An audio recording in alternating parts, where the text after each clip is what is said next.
มากับสบายดีพี่น้องปองปลายมุสกูสกุลสบายดีเด้อพี่น้องพังลาวพังไทยสบายดีพี่น้องต่างประเทศมาทุกคนคลิปนี้มาผมพ่อกับสาหลาเส้นเก่าเส้นเคยเนาะมาพักพี่น้องแล้วก็ปิ้งปลาคอหรือว่าปิ้งปลาโดเนาะปลาคอหรือปลาโดหมูหูกับแจ่วมักเล่นพี่น้องแกงเห็ดที่สาหลาลงคลิปก่อนเนาะยังอยู่หน่อยหนึ่งพี่น้องมาทุกคนเข่าห่อนๆเลยเข่าใหม่ได้พี่น้องอันนี้เป็นลิปสุดท้ายเนาะของเข่าใหม่ที่แต่เอามาฝากเนาะมาพี่น้องลงมือเลยได้พี่น้องเอ้ยอยู่เข่าเลยเนาะ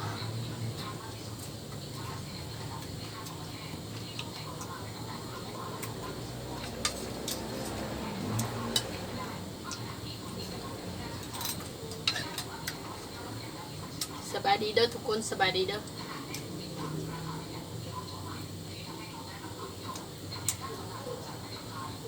เป่งปลาคอพี่น้อง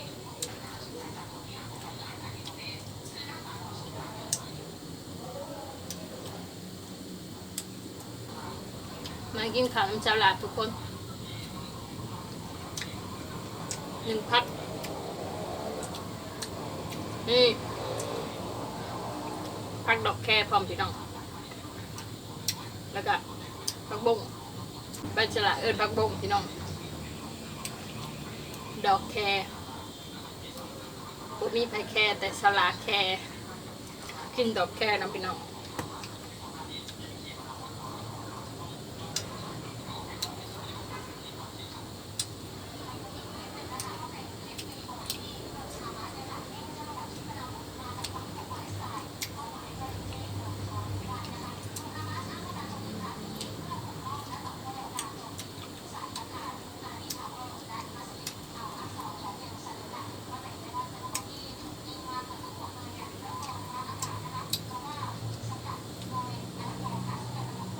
พี่ก็ขอแซ่บๆเนาะ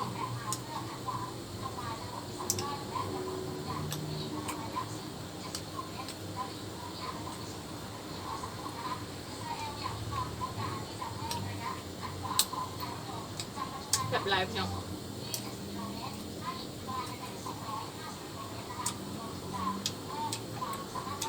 ขอบแม่เนาะ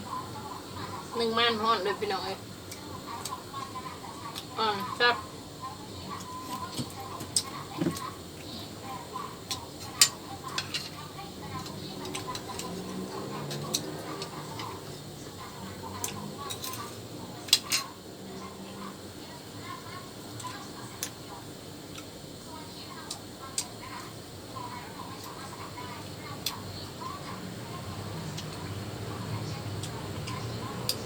ดอกแค่น้อยพี่น้อง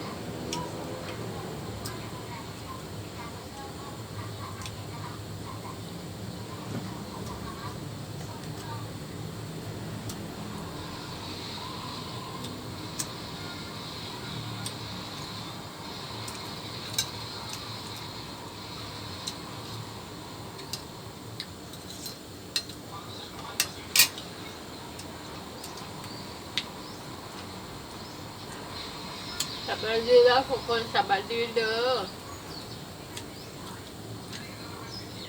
สบายดีทุกคนที่กลับมาติดตามสาหลาเนาะให้กำลังใจสาหลาเนาะ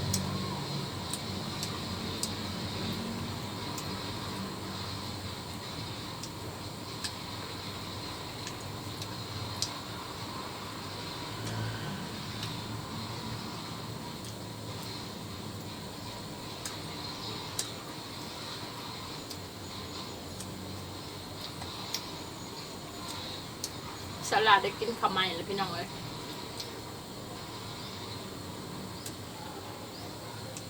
ข้าวใหม่มาแต่บ้านนอกเนาะ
รู้ว่า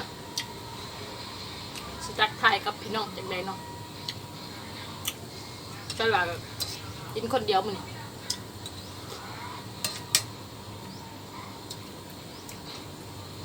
กินข้าวคนเดียวพี่น้อง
แซ่บเนาะแซ่บแซ่บไปเลย